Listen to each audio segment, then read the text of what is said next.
Bienvenue à tous. Merci d'être présents et d'honorer ce rendez-vous. Donc, je me présente, Didier Chapuis. Je suis président délégué régional de l'AFIM pour la région Rhône-Alpes. Voilà, et j'ai le plaisir d'organiser ce webinaire qui va être co-animé avec Xavier Humel, qui est le directeur France de Main Innovation. Voilà, Bonjour. sur un sujet. Bonjour Xavier. Et un sujet donc passionnant, la maintenance industrielle et tertiaire à l'heure du 4.0. Voilà. Comment s'orienter dans ces nouvelles technologies et ça va être un sujet largement développé. Et puis, on aura un exemple avec l'entreprise Adonis qui nous présentera quelques exemples par l'intermédiaire de Jean-Luc Baudouin, directeur R&D et marketing chez Adonis. L'AFIM, c'est une association loi 1901 qui regroupe à peu près 1 millier d'adhérents, 800 entreprises, tant dans l'industrie que dans le monde du tertiaire. Euh, Aujourd'hui, l'AFIM a un rôle important au niveau de la santé, de la prévention des risques, des conditions de travail, et elle collabore notamment avec l'INRS en ayant développé un outil très intéressant qui s'appelle Securafim, qui permet de manager la sécurité avec des outils visuels et qui permettent de garantir les conditions de travail en toute sécurité des intervenants. Il y a un outil qui s'appelle Paris Maintenance aussi, qui a été développé par la FIM avec l'objectif, c'est l'analyse des risques, d'aider les responsables de maintenance dans ce domaine-là. Et puis, on a aussi un référentiel qui est le référentiel SST harmonisé. Voilà. On collabore aussi avec l'AFNOR, notamment pour la norme X60 000 et 60 400 en niveau sécurité. On organise des réunions en présentiel ou comme en ce moment, sous forme de webinaires. Et puis, bien sûr, on participe à des salons. Donc, vous nous avez peut-être rencontrés sur le salon Global Industrie l'an dernier à Lyon ou cette année à Villepinte, Paris. De même que sur le salon Préventica, où le CPM, c'est de promouvoir la formation de façon à monter en compétences et à avoir les professionnels adaptés aux besoins de la profession. Et puis, à ce titre, l'AFIM participe à la commission pédagogique nationale qui définit les programmes de formation et qui contrôle la qualité des enseignements. Voilà. L'AFIM représente les professions à l'échelon national des instances représentatives et européennes, et puis les instances normatives comme l'AFNOR. On a parlé de la norme X60 000 que vous connaissez. Notre rôle, c'est aussi d'être de mettre à disposition les données, les outils qui vont vous permettre de faire de l'analyse. Donc, on a l'Observatoire de la maintenance qui annuellement vous propose les chiffres qui ont été recueillis au cours des trimestres et années précédentes. Voilà. Et puis, pour réussir tout ça, ben, la FIM, vous la trouvez sur vos régions de façon à attirer ben, les jeunes talents, mais tous ceux qui souhaitent participer à l'évolution des métiers de la maintenance. Voilà, donc on va regarder en quoi consiste le 4.0 en termes de maintenance. Donc, vous aviez la maintenance organisée avant le 4.0, donc on avait une unité de production qui était maintenue grâce à des données de gestion, avec un certain nombre de données qui étaient collectées sur des réseaux data qui, en général, allaient stocker dans l'ordinateur et l'outil de maintenance type GMAO, à partir duquel les interventions de maintenance sont organisées et qui permettaient l'intervention des techniciens sur le terrain. Voilà.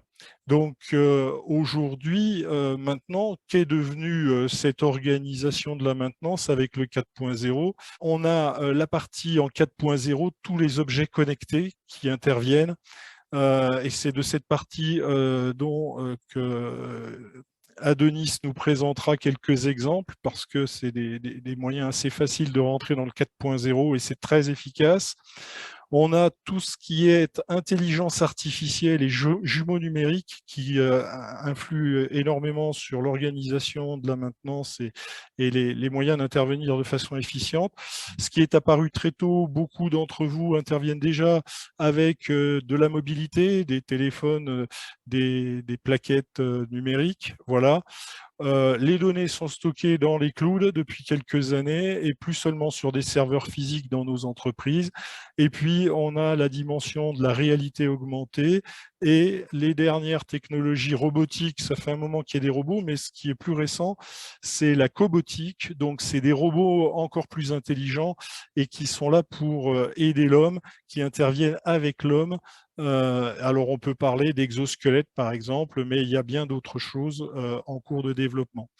Donc, ça fait beaucoup de moyens techniques qui aident aux interventions en matière de maintenance.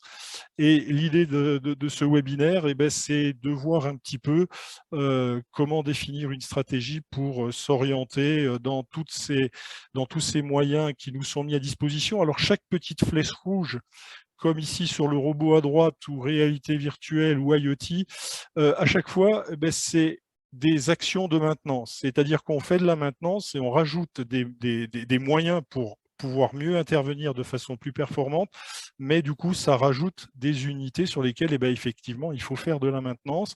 Donc, c'est relativement complexe. Et puis, bien sûr, il y a cette zone big data au milieu, c'est-à-dire qu'on récupère une quantité de données astronomiques et il nous faut pouvoir les analyser de façon efficiente pour arriver à un intérêt avec un retour sur investissement qui soit réellement là, quoi. Voilà. Donc, je passe la main à Xavier Hummel qui va nous expliquer un petit peu la maintenance aujourd'hui avec cette nouvelle technologie, comment y aller. En tout cas, humblement, je vais donner notre point de vue de Menovation. Donc, bonjour à tous. Juste pour vous parler un tout petit peu de Menovation d'abord. Donc, on est un cabinet de conseil et on aide les entreprises à transformer leurs services maintenance.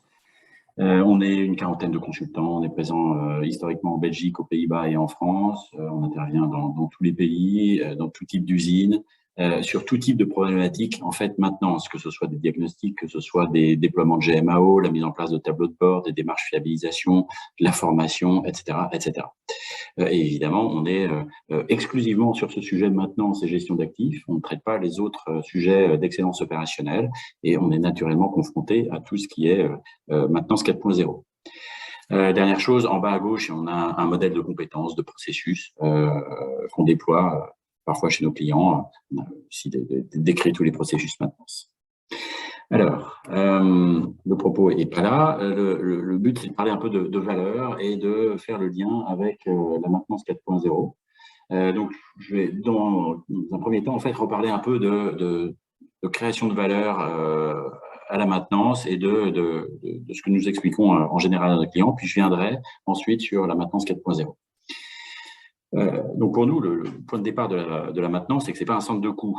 Et encore aujourd'hui, d'ailleurs, dans beaucoup d'entreprises, la maintenance est considérée comme un centre de coût. Alors ceux qui connaissent Menovation connaissent ce discours, mais c'est un discours qu'on répète à l'envi, qu'on répète continuellement, et force est de constater que la maintenance n'est toujours pas perçue pleinement à son juste niveau dans beaucoup d'entreprises.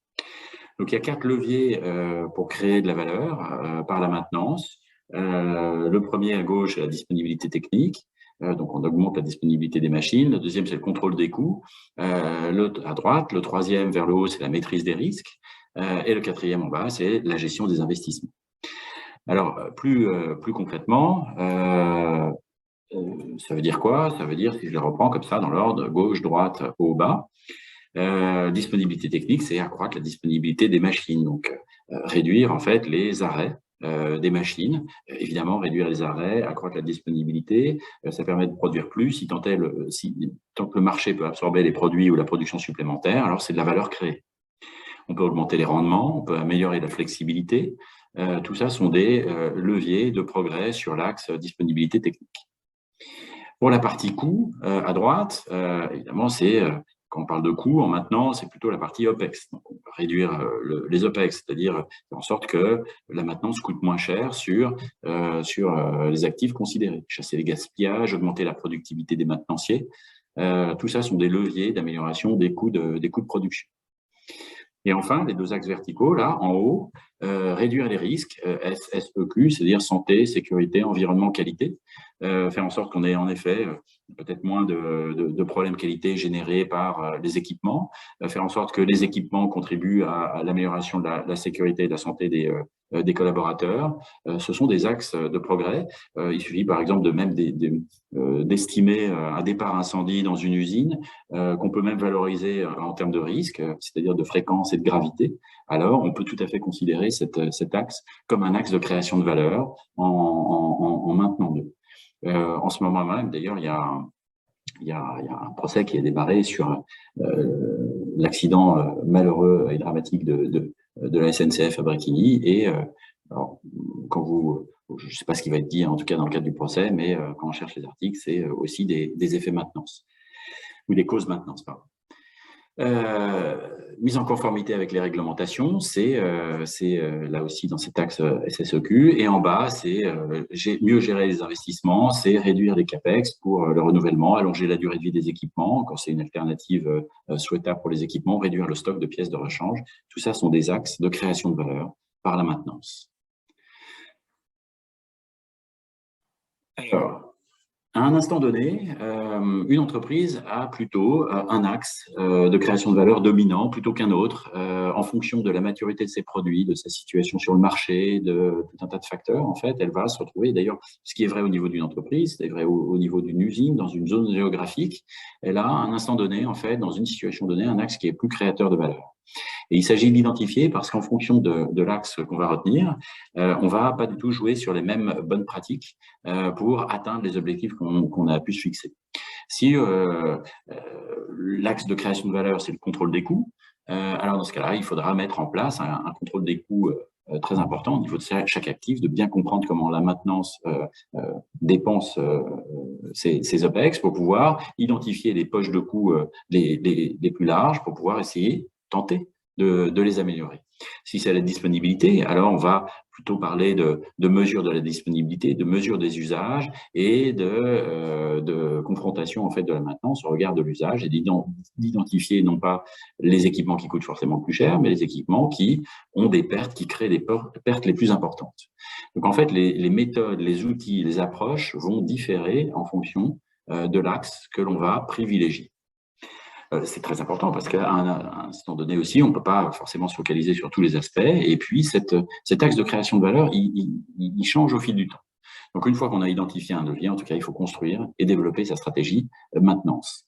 Et là, si vous mettez en place des instruments ou de l'instrumentation qui visent à réduire les coûts, alors que vous êtes plutôt dans une situation où vous obtiendriez beaucoup plus de valeur autour de la disponibilité des équipements, alors, dans ce cas-là, c'est mettre l'effort au mauvais endroit.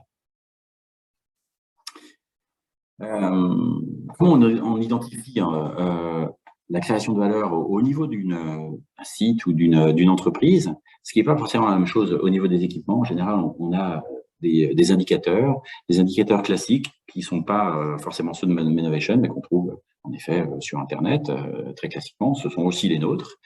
Alors, il y en a sur, en effet, le modèle de compétences, le modèle de processus de Menovation.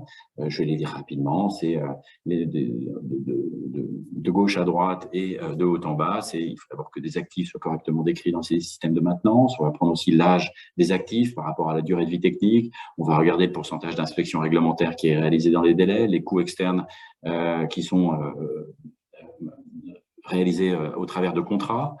Les coûts de maintenance préventive sur le coût total de maintenance, le coût de maintenance sur la valeur de remplacement des actifs, la disponibilité technique, bien sûr, le pourcentage d'heures de travail réalisé dans les délais, les coûts de formation par rapport au coût de personnel, les dépenses d'investissement moyennes annuelles par rapport à la valeur à neuf, la productivité des techniciens et la valeur des stocks. Et avec ça, on peut construire une réflexion en fait sur les axes de création de valeur et sur le levier dominant de création de valeur pour une entreprise.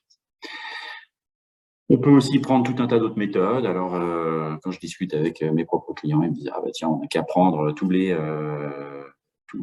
arrêts au-dessus qui durent tant de temps ou tous les arrêts au-dessus de telle fréquence et puis c'est comme ça qu'on va essayer de travailler. » Oui, mais pas forcément. Ça dépend si la machine est critique, ça dépend si elle est redondée, ça dépend de ci, ça dépend de ça. En fait, le mieux, c'est de regarder notre expérience, c'est de regarder en tout cas l'usine et le site ou l'entreprise dans son ensemble et de voir si elle a, par rapport d'ailleurs à des entreprises concurrentes, si elle a réellement si elle a le bon niveau de performance. Nous, ce qu'on utilise beaucoup, c'est des benchmarks. et c'est ce qui nous permet de dire si une entreprise a atteint le meilleur niveau de performance ou si elle a encore un potentiel de progrès.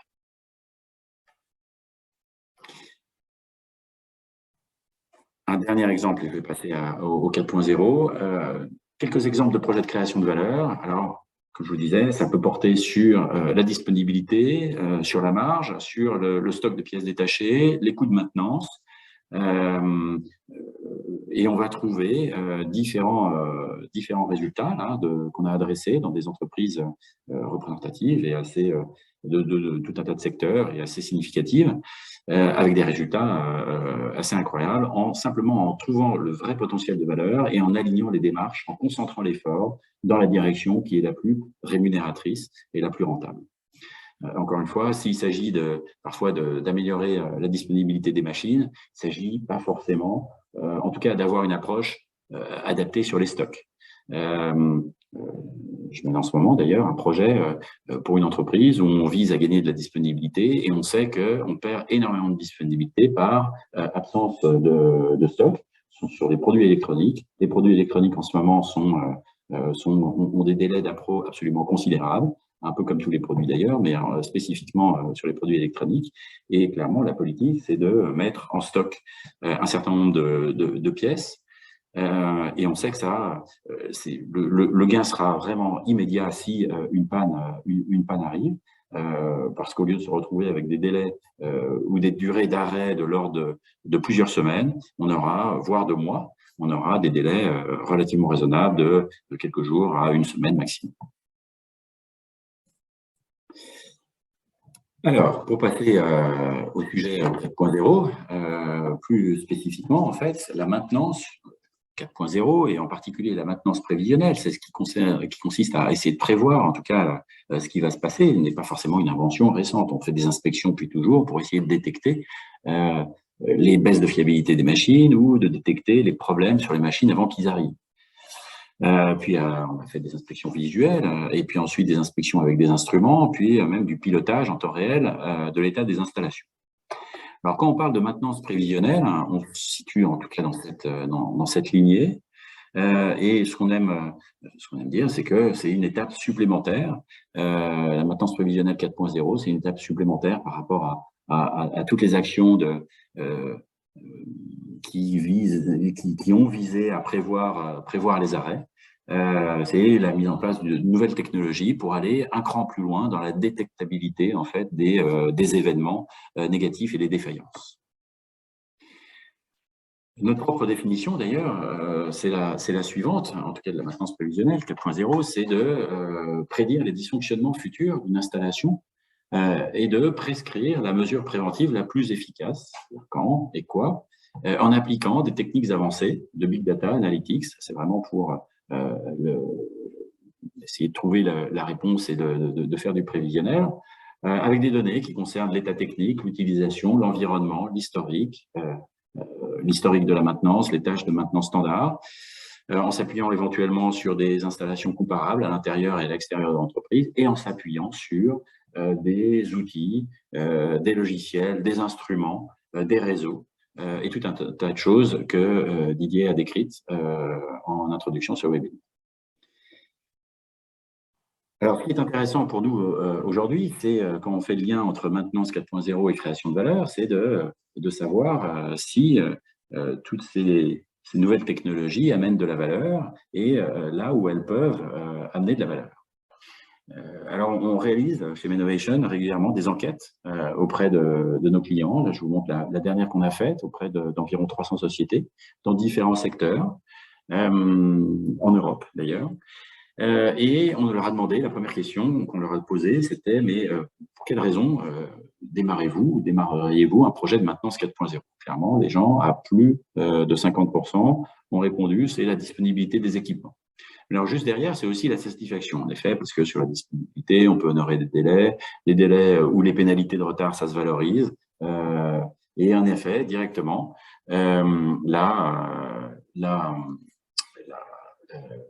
pénalités ou les risques associés à ces événements peuvent être complètement intégrés pour pour valoriser un projet. Alors, par rapport à ces attentes, donc attentes sur la disponibilité, la satisfaction, on a aussi essayé de regarder quels étaient les résultats sur les projets réalisés. Et effectivement, toujours auprès de ces sociétés, en tout cas des sociétés qui en avaient fait, à 60%, les sociétés qui ont effectué des projets 4.0 ont constaté à 60% une amélioration de la disponibilité des équipements. À 40%, une meilleure satisfaction client, à 45%, une réduction des coûts et une réduction des risques à plus de 50%. Et puis même une extension de la durée de vie des installations à près de 50%. Effectivement, en mettant par exemple en place une instrumentation spécifique, plus aboutie, avec des technologies nouvelles, on peut avoir une meilleure vision de l'état des équipements et donc une meilleure prévisibilité de l'évolution des équipements au fil du temps et donc contribuer à l'extension de la durée de vie. Donc, on retrouve ici un lien avec les attentes, mais en tout cas, on avait dans la page précédente plutôt disponibilité, satisfaction, et là, ce qu'on voit, c'est que, en effet, on peut gagner aussi beaucoup sur les coûts, les risques et la durée de vie. Alors, si on essaie de regarder après ce qu'on a réellement gagné, en effet, on recale par rapport à mon texte de création de valeur, on s'aperçoit que les fameux 60% qui ont déclaré, en tout cas, avoir gagné de la disponibilité, ils ont, eux, globalement, amélioré la disponibilité des équipements de l'ordre de 9%. Ils ont contribué à améliorer les coûts de l'ordre de 12%, réduit les risques de 14% et a étendu la durée de vie de l'ordre de 20%. Donc, à la limite, c'est pour ceux qui ont mis ces projets, c'est plutôt une surprise. Ils portaient leur attention plutôt sur encore une fois, la disponibilité, et ils ont constaté en tout cas des bénéfices sur les autres axes de création de valeur et avec des résultats au-delà évidemment de leurs espérances et même avec un progrès qui était supérieur à celui constaté sur la disponibilité.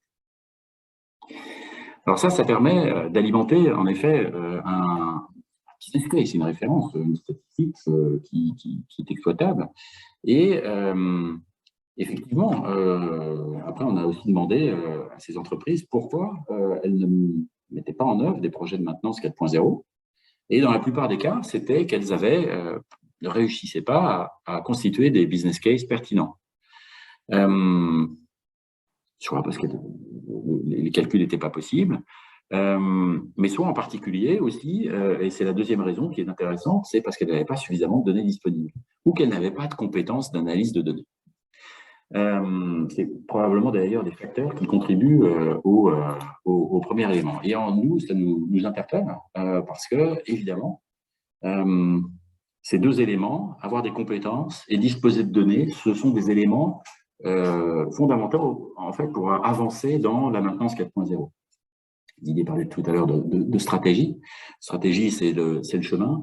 En fait, se lancer dans la maintenance 4.0, si on n'a pas ces deux éléments, en fait, c'est à un moment, c'est courir un risque qu'on ne sait pas exploiter les données ou qu'on ne sait pas dès le départ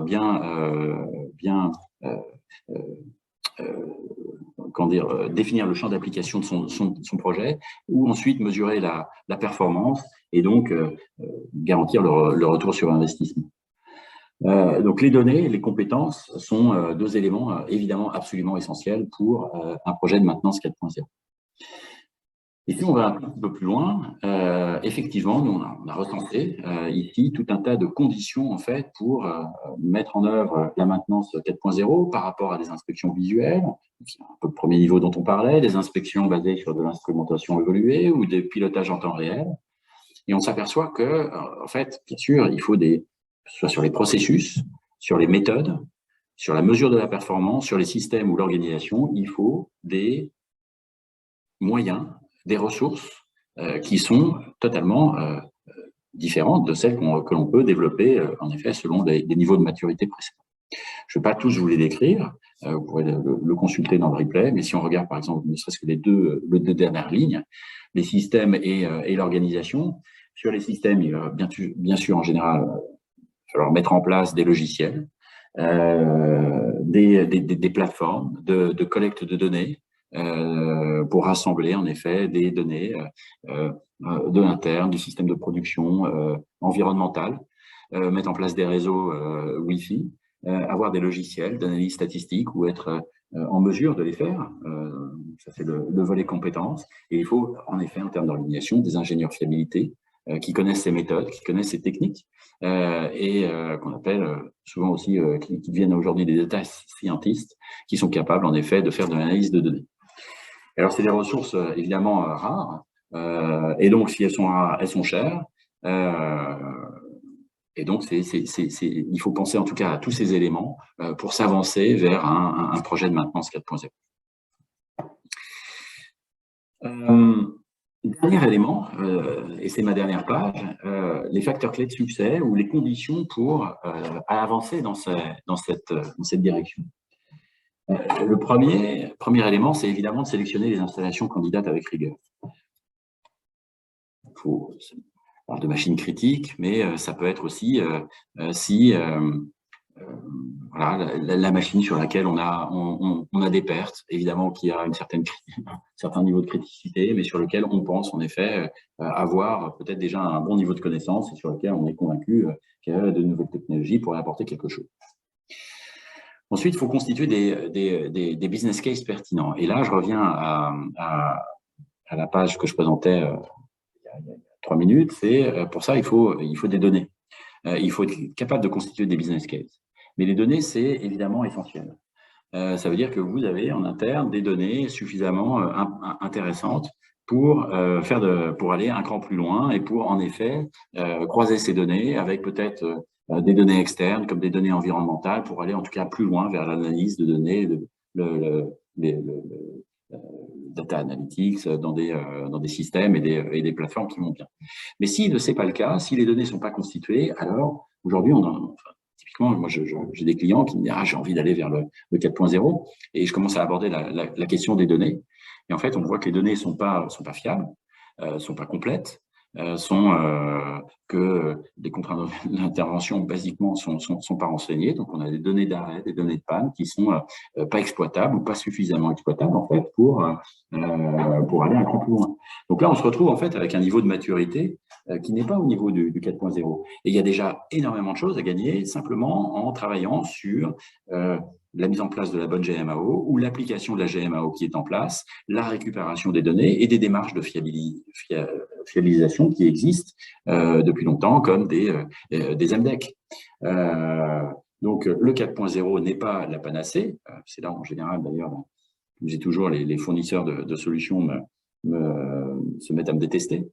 Mais il y a des fondamentaux à mettre en place. Sinon, on ne peut pas aller vers le 4.0.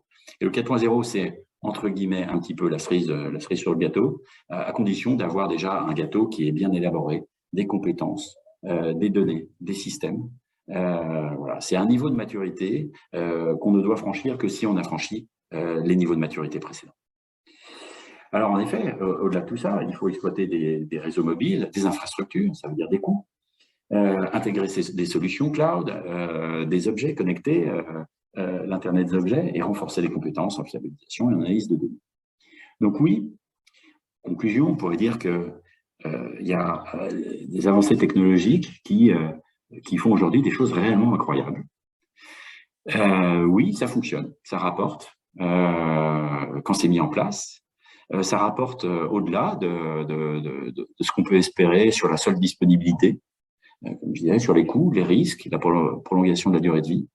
Mais attention, il faut arriver à être suffisamment mature. Il faut avoir constitué en effet ces données, ces systèmes, etc. Et il faut avoir tout un tas d'éléments d'organisation et d'infrastructures qui permettent d'y aller. Voilà, mon speech s'arrête là, dans les délais, j'espère. Oui, c'est parfait. Merci Xavier. Excellent exposé, précis. Bon, eh bien, on va essayer d'aller voir maintenant des exemples. Alors, avec Jean-Luc Baudouin qui va nous parler de l'IoT. Okay. Et donc, on va évoquer le 4.0, peut-être de façon modeste par rapport à d'autres technologies extrêmement pointues, hein, la réalité augmentée, les systèmes robotisés, cobotiques. Donc, il y a des systèmes qui sont extrêmement pointus, qui sont déjà utilisés dans l'aérospatiale, enfin dans différentes industries. Par contre, l'IoT a cette vertu de pouvoir être utilisé de façon, j'ai trouvé, relativement simple et progressive. On n'est pas obligé d'aller très fortement dans le 4.0. On peut commencer modestement. Et donc, Jean-Luc, je vous laisse nous présenter cette possibilité de commencer dans l'IoT. Ok, super. Donc, bonjour à tous. Moi, merci de l'invitation, Didier et la FIM. C'est vrai que le sujet de la maintenance pour nous est un des use cases importants pour notre positionnement et je vous en parlerai. Donc, moi, je suis Jean-Luc Baudouin, je suis le directeur général adjoint de la société Adonis. Donc, Adonis, en quelques mots, on est une entreprise grenobloise, on existe depuis 20 ans.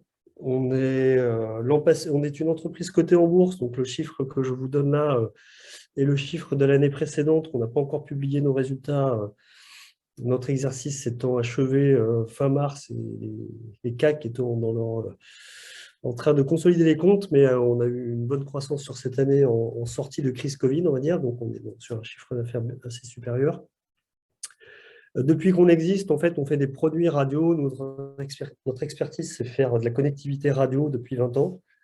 Et on a depuis 20 ans déployé, vendu plus de 5 millions de produits. On a certainement développé une centaine ou 150 produits différents. On est 32, un peu plus maintenant. On a été lauréat il y a 1 an et quelques maintenant sur le plan de relance 5G du gouvernement français. Et donc, on est en train de développer une gamme de produits autour des technologies cellulaires 5G.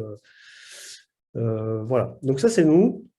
Là, je vous montre quelque chose. Il ne faut pas regarder dans le détail. C'est pour expliquer à nos clients, ou vous, si vous êtes nos futurs clients, la couverture mondiale que l'on peut assurer avec nos produits.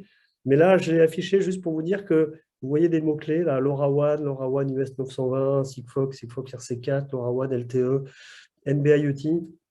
En fait, quand on rentre dans le monde de l'IoT, en fait, on est confronté d'une certaine façon à choisir un protocole de communication parmi de nombreux protocoles. Donc, la position de Denis, c'est de dire, en fait, la question principale, c'est le use case, c'est quel est le problème que vous cherchez à résoudre. Nous, on est des spécialistes de la radio et de l'IoT. On a tout le portefeuille technologique de connectivité. Ne vous en préoccupez pas, d'une certaine façon, on offre tout. Mais en tout cas, voilà, il y a plein de protocoles. Et là, je vous en mets ceux sur lesquels nous, on s'est focalisé. Mais en fait, il y en a bien d'autres. Nous, notre job, c'est… en fait, on participe on contribue sur 2 axes importants qui est augmenter on va dire, la performance opérationnelle de nos clients, qui soient industriels ou bâtiments tertiaires, tout en optimisant les consommations énergétiques, donc quelque part l'empreinte carbone derrière. Et ça, c'est les 2 piliers. Performance opérationnelle et empreinte carbone et baisse énergétique. Dans le cadre du bâtiment, c'est aussi amener des éléments autour du confort des usagers et c'est optimiser la maintenance des équipements. Donc ça, c'est ce qu'on fait. Donc notre mission, c'est de digitaliser. Donc on est bien dans le 4.0 dont vous parliez. Nous, on digitalise le business de nos clients d'une certaine façon. On participe à cette digitalisation. Vous verrez qu'il y a un certain nombre d'étapes pour faire ça qui sont nombreuses, qui doivent être enchaînées dans le bon ordre.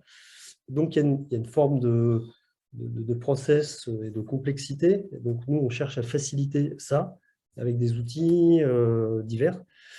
Et une fois que vous avez fait ça, en fait, vous avez installé l'infrastructure de collecte de données dont vous parliez auparavant. Donc, nous, la première chose qu'on fait, c'est qu'on crée la source de vos données et l'infrastructure permettant d'aller remonter ces données et les valoriser. Et on offre des éléments de valorisation. Mais notre métier initial, c'est faire des produits, des capteurs, des sources de données. C'est comme ça que je les appelle habituellement. Parce que voilà, l'IoT, c'est toute cette chaîne de valeur. Donc, cette chaîne de valeur, c'est collecter la donnée, donc c'est des produits, la transmettre, c'est mettre en place des infrastructures de transmission, des choix de protocole, des choix d'opérateurs, c'est valoriser toutes ces données remontées, en faire quelque chose qui a de la valeur pour l'entreprise. Et une fois que tout ça est fait, les produits que l'on fait et les produits de l'IoT sont faits pour durer pendant entre 5 et 10 ans avec une petite pile. Donc, en fait, c'est des produits qui vont rester jusqu'à 10 ans et ça peut être des parcs importants. Hein.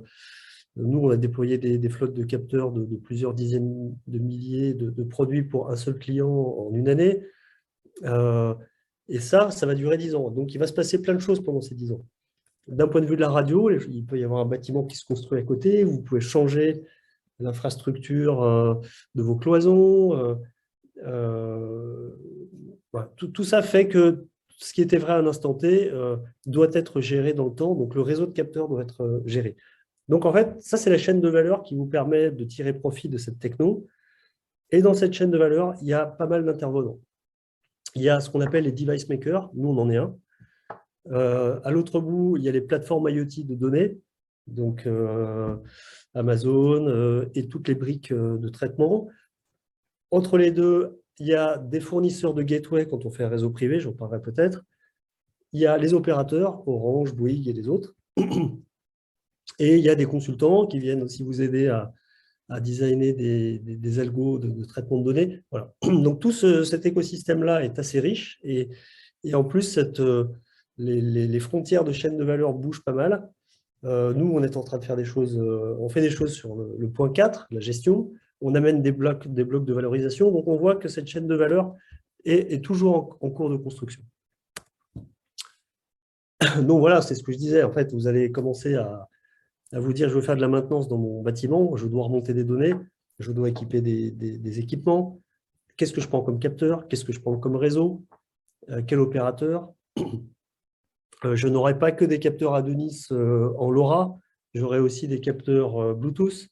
Donc, comment ils vont interopérer dans mes systèmes de données? Est-ce que la radio va passer? Quel type de radio? En fait, les éléments de sécurité, puisque c'est un réseau radio ouvert, qu'est-ce qu'on en fait? Et puis, comme je vous l'ai dit tout à l'heure, mais en fait, il y a plein d'acteurs devant moi. Lequel je prends et pourquoi il y en a tant? Voilà, donc tout ça, ce sont les questions sur lesquelles on vous accompagne parmi d'autres acteurs de cette chaîne de valeur. Donc, voilà, notre ADN, c'est de faire des capteurs. Aujourd'hui, on a sans doute le catalogue le plus large de capteurs. On a une trentaine de références qui permettent d'aller remonter des données de consommation autour de l'énergie, en fait, des éléments soit de confort dans les bâtiments ou d'éléments de process quand la température ou l'humidité est importante, des éléments autour de la qualité de l'air, particules fines, composés organiques volatiles, CO2. On a développé des éléments, on en parlera un peu plus, de contrôle de maintenance en fait, prévisionnelle des systèmes de ventilation, détection de présence, de luminosité, un master Modbus, des entrées-sorties. Voilà. On a tout un catalogue. On a aussi un élément sur lequel on est devenu la référence du monde de l'IoT, qui est notre Field Test Device. En fait, c'est un équipement que vous tenez à la main et qui permet d'aller voir si à tel ou tel endroit, vous captez bien le réseau Sigfox ou le réseau LoRa et de tel ou tel opérateur. Voilà. Donc ça, je dirais 2 mots dessus, puisqu'on parle de maintenance. Donc ça, c'est un des produits, un de nos produits. Vous voyez, c'est ce petit. Vous le voyez là, le petit produit là? C'est grand comme une main, on va dire. Il faut arrêter, ouais. Ok, c'est fait. Oui, bon, voilà. Là, on voit pas. Si on voit un peu la dimension. Alors, on en voit un là ici. Donc, celui-là, c'est un capteur tout ou rien qu'on peut montrer sur une fenêtre, une porte qu'on cherche à vérifier à distance sans câblage particulier. Et puis, l'autre que j'ai pris ici, c'est celui qui peut s'installer sur un compteur d'eau de façon à remonter le comptage qui, a priori, n'était pas prévu. Et puis, celui qui est là, c'est peut-être celui que vous montriez sur la Ouais, terrasse, et tout à avec un fait. peu d'intelligence artificielle. Exactement, ouais. J'en parlerai plus en détail. En fait, ce que je voulais vous dire, c'est ces produits-là, c'est des produits, allez, on va se donner un ordre de grandeur qui coûte 100 euros. Alors, le Delta P avec de l'intelligence artificielle, c'est un peu différent comme modèle, j'en parlerai. Mais on va dire que ces produits-là, donc l'IoT, globalement, derrière IoT, il y a quand même low cost. C'est des installations, ces produits, ça coûte 100 euros, entre 75 et 130 en fonction des produits. Ouais, c'est quand même un peu, c'est comme le monde du low cost, hein. Low cost au sens les produits coûtent le prix que je vous ai dit, hein. Ils doivent durer suivant les use cases entre 5 et 10 ans et ça coûte autour de 100 euros. Une connectivité à réseau LoRa ou Sigfox, c'est quelques euros par an par produit. Donc voilà, on est quand même dans le monde de l'installation à bas coût.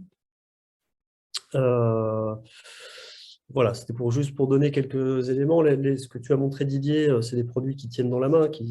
Les plus petits, c'est la taille de la paume d'une main, on va dire. Voilà, pour donner un peu de concret. Slide suivant, donc je fais ça. Slide suivant, je rentre un peu dans cette solution dont on vient de parler, Didier, là, pour le monitoring des... je sais pas où je vais commencer. Ouais, je vais commencer par ça. Par le monitoring des systèmes de ventilation. Donc là, il y a un schéma un peu compliqué, mais je vais essayer de le détailler. Donc le problème qu'on cherche à résoudre là dans la solution qu'on propose, c'est une solution qui permet de contrôler les CTA, les systèmes de ventilation et de traitement d'air, de façon à garantir une bonne qualité d'air dans les bâtiments. Donc, il y a deux décrets qui sont importants dans notre monde. Pour nous, c'est le décret tertiaire qui va obliger les entreprises et les bâtiments industriels ou tertiaires jusqu'à 1000 m², donc ce n'est pas beaucoup, 1000 m², à réduire drastiquement tous les 10 ans leur consommation énergétique. D'une part, ça c'est un premier décret. Et le second, c'est le décret qui oblige les établissements recevant du public à monitorer et assurer une bonne qualité d'air. Et cette qualité d'air est assurée par les systèmes de ventilation. Donc, il y a un lien entre système de ventilation et qualité d'air. Et donc, on a réfléchi à une solution qui permettait de réaliser ce use case, en fait. Pour ça, il y a une couche produit, une couche service et une couche métier. Donc, la couche produit, c'est celle dont j'ai parlé. Donc, on a des capteurs de qualité d'air, particules fines, COV, température, humidité, CO2, des indices et autres.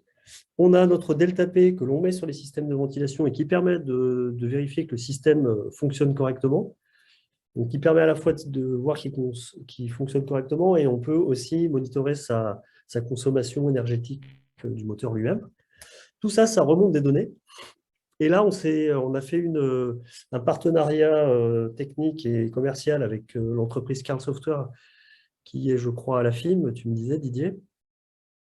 Oui, donc, tout à fait, tout à fait. Voilà, donc on a fait une collaboration, une très, très belle collaboration sur cette problématique-là de maintenance, où là, en fait, on a développé un algorithme d'intelligence artificielle qui tourne sur le cloud de Carl Software. Et lorsque le modèle est appris, donc il y a une phase d'apprentissage du modèle, je dirais un peu ce que ça fait.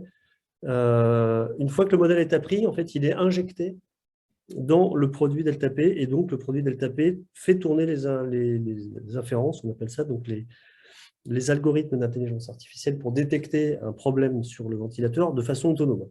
Donc pendant quelques mois, en fonction du process, il va envoyer plein de données, notre capteur. Le cloud de Carl va modéliser ce qui se passe sur le produit, sur la CTA. Quand la modélisation est faite, le modèle est descendu et on décroche quasiment la communication. Et le produit Delta P communique dès lors qu'il voit un problème.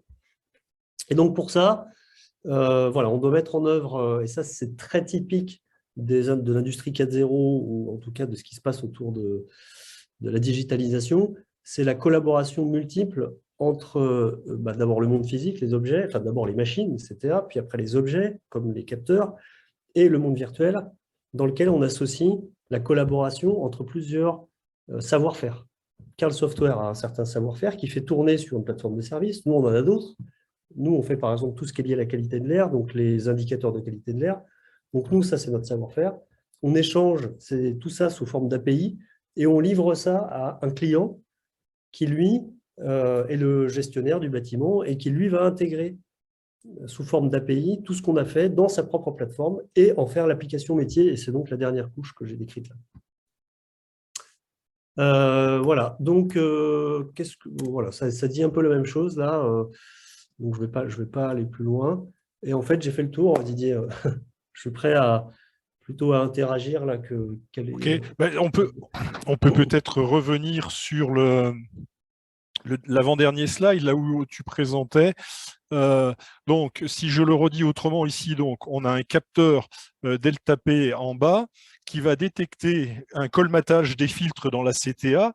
Ce colmatage des filtres va induire des consommations d'énergie anormales. Et donc, l'idée, c'est de détecter le bon moment pour l'équipe de maintenance d'intervenir pour remplacer ce filtre. De même qu'on va avoir des problèmes de qualité d'air, avec des virus, des choses qui peuvent générer des problèmes dans les établissements sanitaires. Et puis plutôt que d'envoyer le technicien remplacer ce filtre 15 jours avant que les pollens débarquent au mois de mars, avril, mai, eh bien, c'est intelligent d'envoyer le technicien quand effectivement ces pollens se sont pris dans des filtres.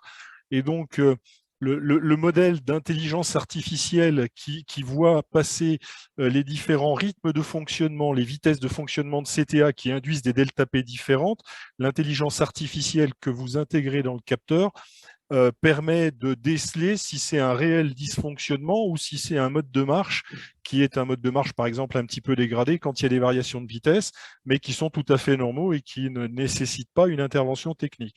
Et lorsque ce seuil est atteint, détecté par l'intelligence artificielle dans le capteur, l'information est transmise sous forme d'alarme, de seuil, qui va générer de l'information soit directement dans un mail, soit et parallèlement dans une GMAO pour envoyer un ordre de mission et programmer une intervention pour le remplacement des filtres. Voilà, c'est ça. C'est ça? Non, c'est ça. Là, j'ai un slide, vous le voyez, là, avec les différents avec des CTA, ouais. Là, j'expliquais ça récemment, là, pour dire, en fait, voilà ce que ça fait. Donc, notre ΔP avec de l'intelligence artificielle, on l'a appelé le ΔP augmenté ou Smart ΔP. Et on a des ΔP simples qui ne regardent que la différence de pression amont-aval d'un filtre. Voilà. Donc, en fait, j'expliquais la différence entre les deux.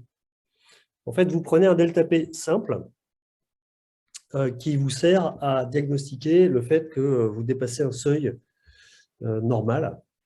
Donc, il faut définir ce seuil normal. Et donc, vous devez, dans votre système de maintenance, coder, là j'ai fait une sorte de pseudo-code, qui va dire, alors dans mes équipements, j'ai plusieurs CTA, de plusieurs marques, de plusieurs modèles, de plusieurs calibres. Donc, je vais devoir faire un truc du genre, si j'ai le Daikin ADT là, donc vous voyez le schéma en bas à gauche, pour lui, les CTA, grosso modo, ça marche comme ça. C'est qu'il y a des vitesses, il y a différentes vitesses, et ces vitesses, il y a des pressions, des dépressions différentes, et qui est le courbe bleu, et il y a des niveaux de consommation du moteur aussi différents. Et il y a des phases transitoires. Voilà. Donc, en fait, vous allez être obligé de dire, bon, si je suis sur la machine Atlantique, que je suis en vitesse 1, je m'attends à 3 ampères au niveau du moteur, et en termes de pression, je m'attends à peu près ça. Quand je suis à la vitesse V2, le seuil devient différent, à la fois de consommation du moteur et de pression. Et pareil, quand je suis en vitesse 3. Et au fait, dans les phases transitoires, je vais sûrement dépasser les seuils, ce qui est normal parce que c'est une phase transitoire, donc il ne faudra pas que j'en tienne compte. Et ça, vous allez devoir le faire sur les autres machines et en fonction des calibres, etc. Donc ça, c'est ce que concrètement peu de gens font. Donc en fait, il y a beaucoup d'alarmes qui claquent du fait que les seuils soient mal réglés, donc difficile à interpréter, et donc finalement on oublie les alarmes. Donc c'est un classique de la GMAO. Voilà. Donc ce que fait un ΔP augmenté, c'est que lui, il va apprendre chacune des machines. Donc lui, on le met quelque part, il prend la machine telle qu'elle est, il ne sait pas si elle a 3 vitesses, 2 vitesses, une vitesse, quel est son calibre, son nominal. Par contre, il est capable de dire qu'il y a plusieurs zones de fonctionnement que je considère comme normales ou sans anomalie. Donc, on peut les imaginer, hein. Et donc, sous forme d'algorithme de clustering, ça ressemble à ça. Donc, il y a 3 clusters, en fait, qui sont, à chaque fois que vous avez le couple courant-pression qui est dans ce cluster, Ouais. tout va bien. Et puis, si vous en sortez, là, il y a quelque chose qui se passe. Bon, voilà, c'est comme ça que ça marche.